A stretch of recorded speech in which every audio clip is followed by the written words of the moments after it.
మీకు రంగారావు తెలుసా? తెలుసు సార్. రాజు చనిపోయిన టైంలో రంగారావు అనే అతను అటువైపు నుంచి కొంచెం కంగారుగా వెళ్ళినట్లు మా ఎంక్వైరీలో తేలింది. అతను అక్కడికి వచ్చి వెళ్ళినట్లు మాకు కొన్ని ఆధారాలు కూడా దొరికాయి. సార్, నేను మొదట్లో అతని దగ్గరే పనిచేసేదాన్ని. నీ కూతురు కోసం నువ్వు చేస్తుంది తప్పు కానప్పుడు తన కోసం తను నేను చెప్పినట్లు చేయడంలో తప్పే ఉంది. అవసరానికి డబ్బులు అడిగితే పక్కలోకి రమ్మంటవారా ఎదవా?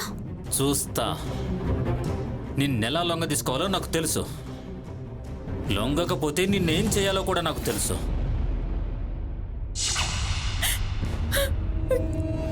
సో రాజు చనిపోవడం వెనుక రంగారావు హ్యాండ్ ఉండొచ్చు.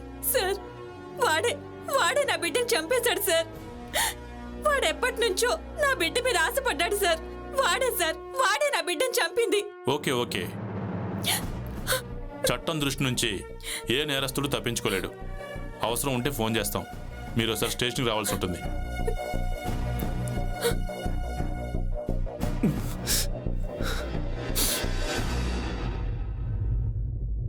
సార్, మీరు చెప్పినట్లే మాకు కొన్ని క్లూస్ దొరికాయి సార్.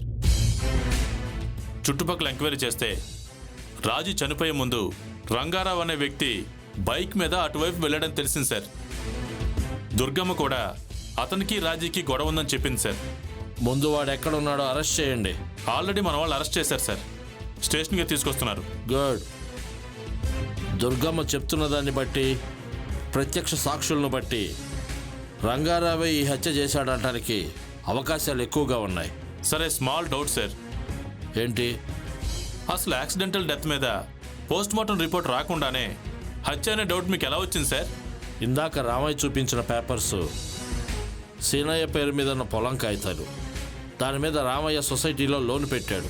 అందులో తన భార్య కూడా సంతకం పెట్టింది. అంటే పైకి తిట్టిన కొడుకు కోసం పొలం కాగితాలు ఇచ్చిందంటే గౌరీ మంచిదనేగా అర్థం. నమస్కారం సార్. రంగారావు గారు, మీకు దుర్గమ్మ, ఆమె కూతురు రాజీ తెలుసుగా? ఇద్దరూ తెలుసు సార్. కానీ మీరు అనుకుంటున్నట్టు నేను మాత్రం హంతకుణ్ణి కాదు. నువ్వు రాజీకి ఇష్టం లేకపోయినా వేధించేవాడు అని దుర్గమ్మ చెప్పింది. ఆమె చెప్పినవన్నీ నిజాలే. కానీ వాళ్ళెవరికీ తెలియని నిజమేంటంటే మా ఇద్దరి మధ్య అక్రమ సంబంధం ఉంది సార్. రాజీకి నాకు మధ్య అందరూ అనుకునేలాంటి గొడవలేం లేవు సార్. ఎందుకంటే ఆ రోజు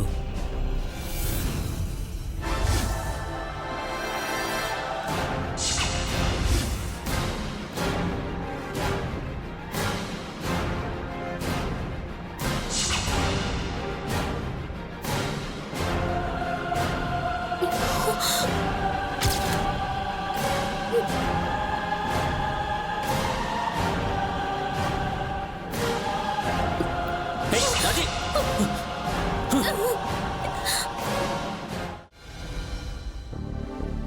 అమ్మగారు, పని అయిపోయింది, నేను వెళ్తున్నానమ్మా.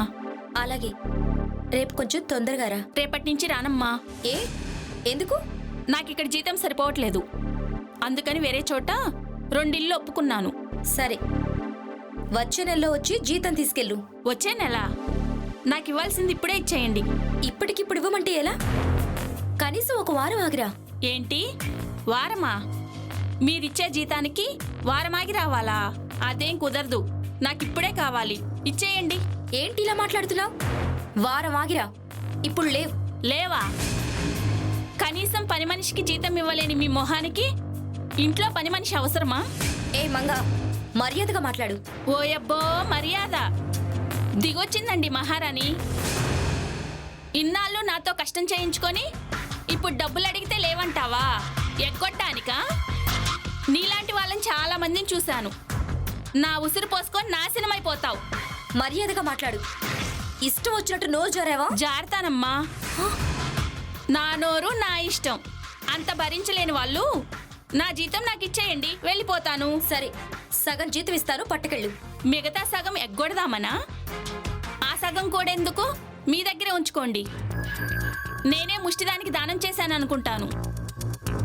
సిగ్గులేని జన్మ, సిగ్గులేని జన్మ.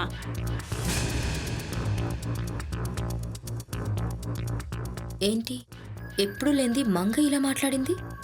ఏం జరుగుంటుంది?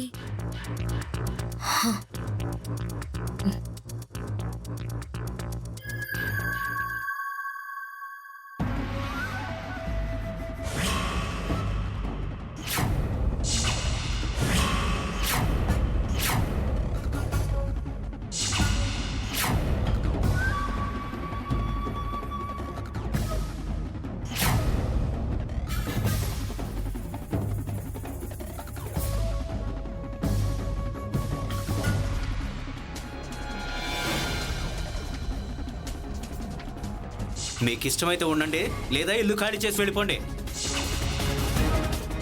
మన అగ్రిమెంట్ పూర్తి కావడానికి ఇంకా చాలా టైం ఉంది. అయితే అప్పటి వరకు మేమేం చేసినా భరించాల్సిందే.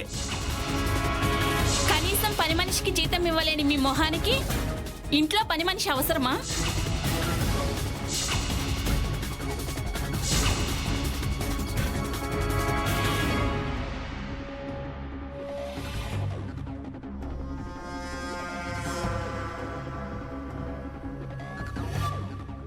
ఏంటి, మీ ఆయన ఇంకా ఆఫీస్ నుంచి రాలేదా? లేదు. అయినా ఆయనతో మీకేం పని? ఏం లేదు, పొద్దున్నే ఏదో ఆఫీస్ నుంచి వస్తాను చూస్తాను అన్నాడు కదా. ప్లీజ్ అండి, దయచేసి మీరు మళ్ళీ గొడవ స్టార్ట్ చేయకండి. వెళ్ళండి ఇక్కడి నుంచి. వెళ్తాను, నా ఇంటద్దె నాకు ఇచ్చేస్తే వెళ్ళిపోతాను. అది నెక్స్ట్ వీక్ కదా. నేను ముందే చెప్పాను, నాకెప్పుడు అద్దె కావాలంటే అదే 1వ తారీఖు అని. ఇప్పుడు లేవండి, మా ఆయన వచ్చాక మాట్లాడండి. డబ్బు లేకపోతే ఏంటి, బంగారం లాంటి ఉంగరాలు ఉన్నాయిగా.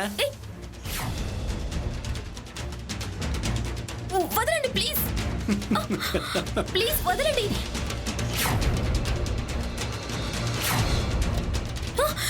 వదలండి ప్లీజ్. వదలండి ప్లీజ్. వదలండి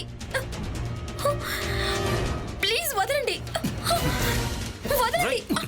నీకెంత ధైర్యం ఉంటే మా ఆవిడ చేయి పట్టుకుంటావరా? రాజేష్, రాజేష్ వదలు.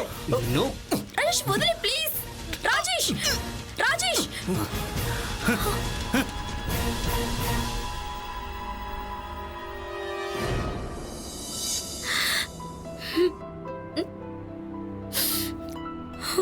ఊరుకో రమ్య, ఊరుకో. ఎందుకు బాధపడుతున్నావు? ఎందుకు ఏడుస్తున్నావు? మనం ఏం పాపం చేసామండి? మనకే ఎందుకు ఇలా జరుగుతుంది? వీళ్ళు మనల్ని ఎందుకు ఇలా టార్గెట్ చేసి మనల్ని టార్చర్ పెడుతున్నారు? మనల్ని ఎలాగైనా ఇక్కడి నుండి వెళ్ళగొట్టాలని వాళ్ళ ప్లాన్. అందుకే వాళ్ళు ఇన్ని రకాలుగా మనల్ని బాధ పెడుతున్నారు. వాళ్ళ ప్లాన్ ఎలా వర్కౌట్ అవుతుందో నేను చూస్తాను. ఏమండి, ఎందుకండి అనవసరమైన పంతాలు? మనం ఈ ఇల్లు ఖాళీ చేసి ఎక్కడికైనా వెళ్ళిపోదామండి. అంటే వాడికి భయపడి నేనెందుకు ఖాళీ చేయాలి? మన అగ్రిమెంట్ ప్రకారం ఇంకా చాలా టైం ఉంది. అవన్నీ వదిలేయండి.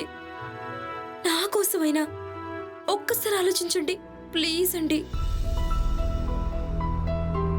ప్లీజ్ అండి, మనకి ఇవన్నీ అనవసరం అండి.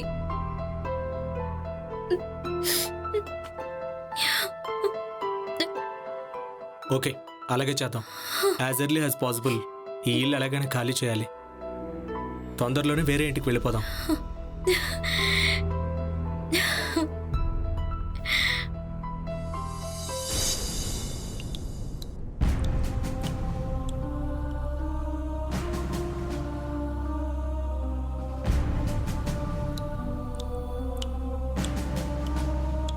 రమ్య,